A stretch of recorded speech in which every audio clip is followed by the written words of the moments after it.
এইভাবে রান্না করবেন, মনে হবে যে মাংস খাচ্ছেন। কচি কাঁঠাল, যেটাকে এঁচড় বলে অনেক অঞ্চলে, আমরা যেটা বলি শুধু কাঁঠালই বলি। আর এই কাঁঠাল দিয়ে এইভাবে রান্না করে খাবেন, মনে হবে যে মাংস রান্না করে খাচ্ছেন। চলুন তাহলে দেখা যাক। সুপ্রিয় দর্শক, আসসালামু আলাইকুম, সবাইকে ওয়েলকাম। নিজের গাছে থেকে একটা ছোট সাইজের কাঁঠাল কেটে নিলাম। এখন এই কাঁঠালটাকে ভালো করে পিস পিস করে কেটে নিব। আর যার জন্য হেল্প করছে আমাকে কাঁঠাল কাটার জন্য, আমার হেল্পিং হ্যান্ড যে খালা আছে উনি। কাঁঠালে তো প্রচুর কোয়াশ, তাই না? আর এই কোয়াশালা কাঁঠাল কাটা তো কঠিন, এটা অনেক সিস্টেমে করা যায়, কিন্তু খালা বলল যে অত সিস্টেম লাগবে না, আমার কাছে দেন, আমি সহজে কেটে দিচ্ছি। যার কারণে খালাই এভাবে করে কেটে দিয়েছে। দেখেন খুব সহজে। হাতে যদি একটু কষ লেগেছিল, পরে তেল দিয়ে হাতটা পরিষ্কার করে নিয়েছে। ভালো করে বুকের যে শক্ত অংশটা আছে ওটা ফেলে দিয়ে এবং খোসা মোটা করে কেটে ফেলে দিয়ে এই যে এইভাবে কিউব করে করে কেটে নিয়েছি। সবগুলা কাটা হয়ে গেছে। এখন পরবর্তী স্টেপে চলে যাব। একটা পাতিলে গরম পানির ভিতর দিয়ে দিলাম, আর দিয়ে দিলাম কিছুটা হলুদ, যাতে খুব সহজে কষটা চলে যায় এবং সুন্দর একটা কালার আসে। রান্না করার পরে কালারটা সুন্দর থাকে। গরম পানিতে হলুদ দিয়ে কাঁঠালগুলো সিদ্ধ করে নিব 3-4 মিনিট। হালকা একটু সিদ্ধ হবে, এই অবস্থায় নামিয়ে নিলাম।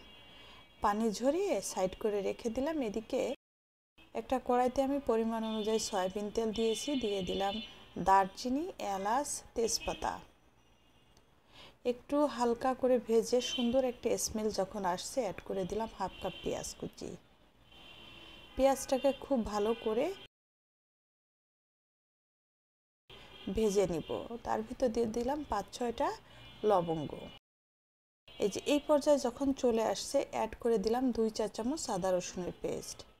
আদা এবং রসুন পেঁয়াজের সঙ্গে খুব ভালো করে মিশিয়ে একটু ভাজা ভাজা করে সামান্য একটু পানি দিয়ে এখন সমস্ত মশলা অ্যাড করব।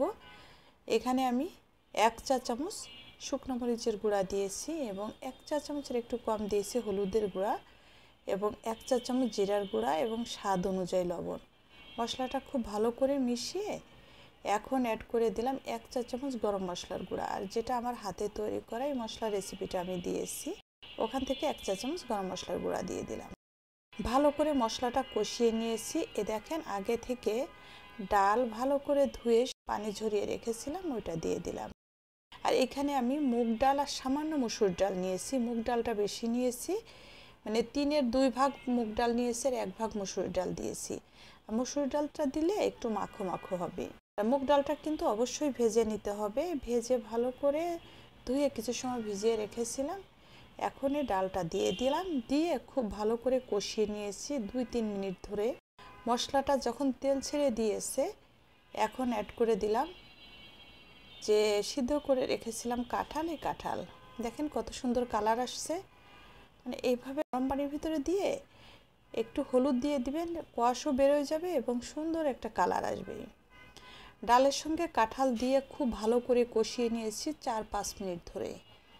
আমি সবসময় আপনাদের বলে থাকি, যত ভালোভাবে কষাবেন তত কিন্তু খেতে স্বাদ হবে। খুব ভালো করে কষিয়ে যখন একদম তেল ছেড়ে দিয়েছে, অ্যাড করে দিলাম গরম পানি। এখন এটা ঢাকনা দিয়ে ঢেকে রান্না করে নিয়েছি 4-5 মিনিট।